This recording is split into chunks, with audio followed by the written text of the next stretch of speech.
Hi there, and welcome to the Fish Tank Barn. The Aquaclear filter has been one of the mainstays in the aquarium hobby and has been a go-to filter for many aquarists for years.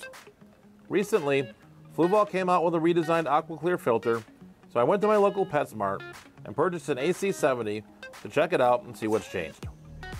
So let's go ahead and get this filter out of the box and check out all there is to know about the Fluval AC70. Before we get started going over all the details of the new filter, I do happen to have the predecessor of the AC70, which is the Aquaclear 70, that we can use for comparison purposes as we look through the new filter. Before we do the unboxing, let's explore some of the features on the outside of the box. Looking at the front of the box, you can see that this filter is rated for a 40 to 70 gallon aquarium. This will vary based on your tank setup and bioload. You also find that the flow rate is 300 gallons per hour. This side of the box has some graphics regarding the maintenance of the filter, as well as some information on the sound dampening cover. You'll also find some specifications for all the filters in the AC line, from the AC20 all the way up to the AC10. The back of the box has information about the mechanical, biological, and chemical filtration on the bottom. You'll also find some information on the patented refiltration system, where at lower flow rates, the filter will recirculate water through the filter multiple times. There's a QR code that you can scan to see this in action. The other side of the box shows all the different types of media that you can purchase for the filter, and at the bottom, you'll find a graphic with all the parts and media that are included in the box. The top of the box includes information that we've already covered, but it does give you warranty information, which is a 3-year warranty, plus an additional 2 years with a free online registration, which I think is pretty good for an aquarium filter. This is a good point in the video to talk about price. I purchased this filter at my local PetSmart for $69.99, which is pretty comparable to a filter of this size and quality. So let's go ahead and get this out of the package.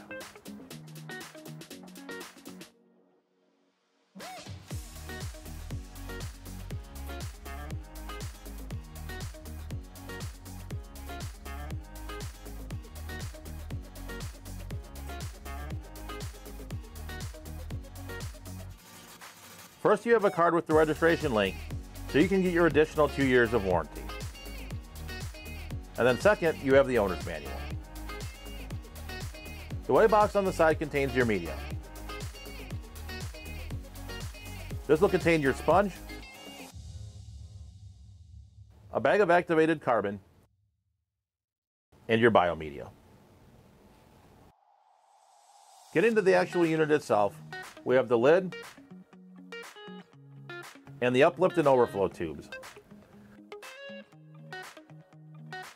The uplift tubes are adjustable to fit any depth of aquarium.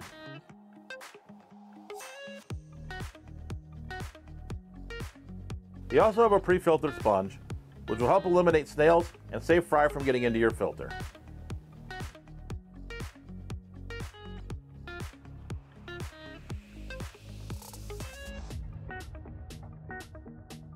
And finally, you have the media basket itself.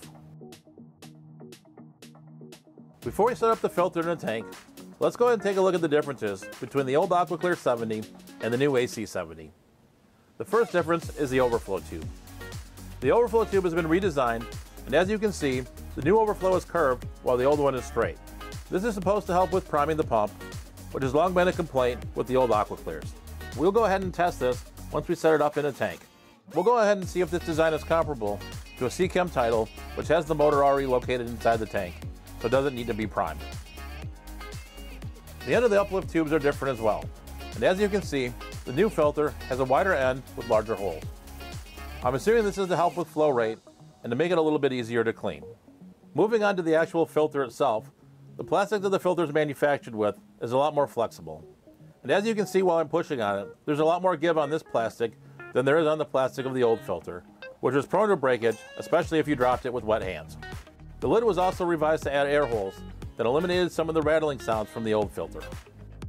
One thing that's remained the same was the location of the motor, being on the outside of the tank and on the back of the filter. I've always found this design easy to service. You can just twist the motor off and replace it with a new one in case of failure. If you want more information on fixing the Aquaclear filter, I'll go ahead and put a card at the top where you can access that video.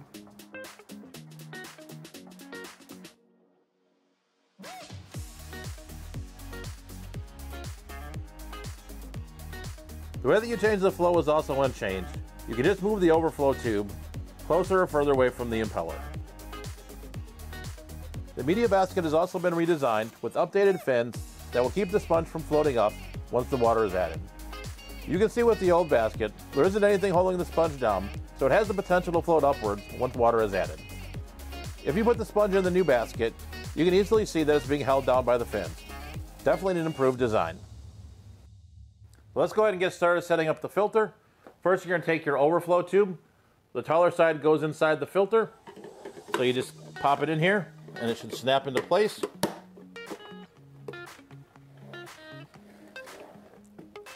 We're not going to use the extension for the tank I'm going to put this on. So you just put in your uplift tube. Add your sponge. The sponge has holes on either side, at least with the model that I have, so you can put it in either side.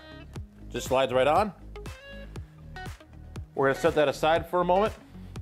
We're going to set up our media tray now. So we're going to put our sponge in the bottom. And then on either side, we're going to add our biomedium and our carbon. So I'm going to put the biomedia in the front, and I'm going to stick the carbon in the back. Before adding this to the filter, I did rinse both of these under some tap water just to clean them up a little bit. And then you just slide them right in.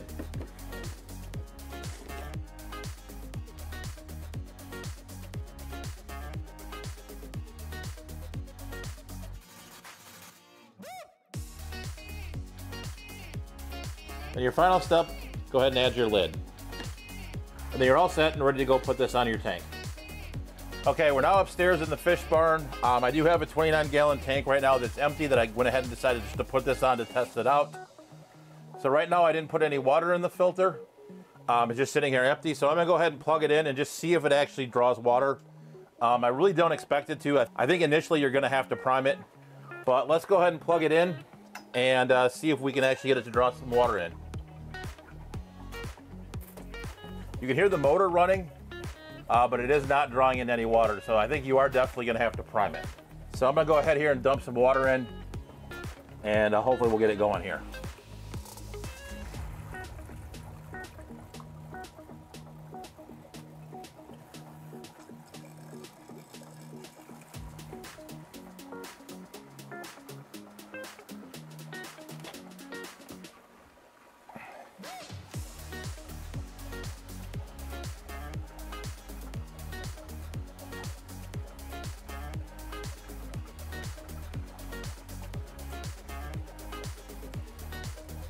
And there we go, I've got it going. So you definitely do need to prime it to get it going. I'm gonna let it run for a couple minutes, and then we'll come back and we'll kill the power to it. And then we'll see if it starts right back up after we unplug it. So I'm gonna let it run for about 5-10 minutes or so, then we'll come back.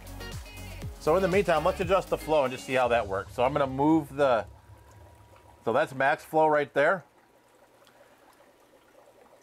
So I've got it pushed all the way over to the impeller. So that's the max flow rate right there. And that's what it looks like going into the tank. Now we're gonna go ahead and we're gonna push it all the way over to the other side, kind of do the min. And that's what it looks like going into the tank. So now we've let it run for a couple minutes. I'm gonna go ahead here and I'm gonna kill the power to it.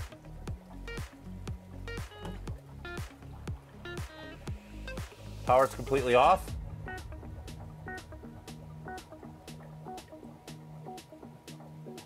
So let's see if it restarts on its own.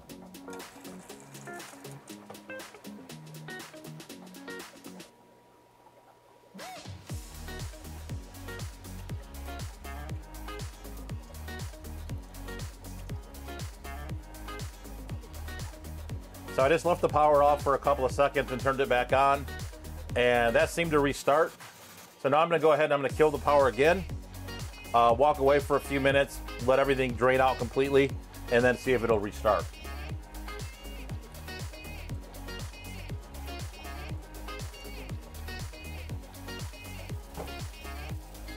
All right, so I went ahead and plugged it back in again, and so let's go see if it starts back up. So started right back up again. So Pretty impressed with that. I did leave it sit for probably about 5 minutes or so. So definitely pretty impressed that it started back up again.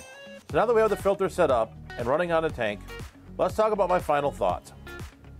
The biggest question a lot of people have is how it compares with the Seachem Tidal and other similar filters with the motor in the tank in terms of startup after a power outage. I know that our test wasn't exhaustive, but I am happy with the new design of the overflow tube, as we saw the filter restart both times that we killed the power. In the future, I'm going to go ahead and move the filter to one of my more populated tanks and see how it performs long term. One thing that I will change is that I will add filter floss instead of the chemical and biological filtration, since I primarily use these filters for mechanical filtration. Overall, I'm really happy with the design changes with the AC70 and would highly consider it for my future hang-on-back filter purchases. So if you're interested in other product review videos, I'll go ahead and put a playlist here at the end where you can find those. So as always, thank you for watching, stay safe, stay fishy, and I'll catch you on the next video.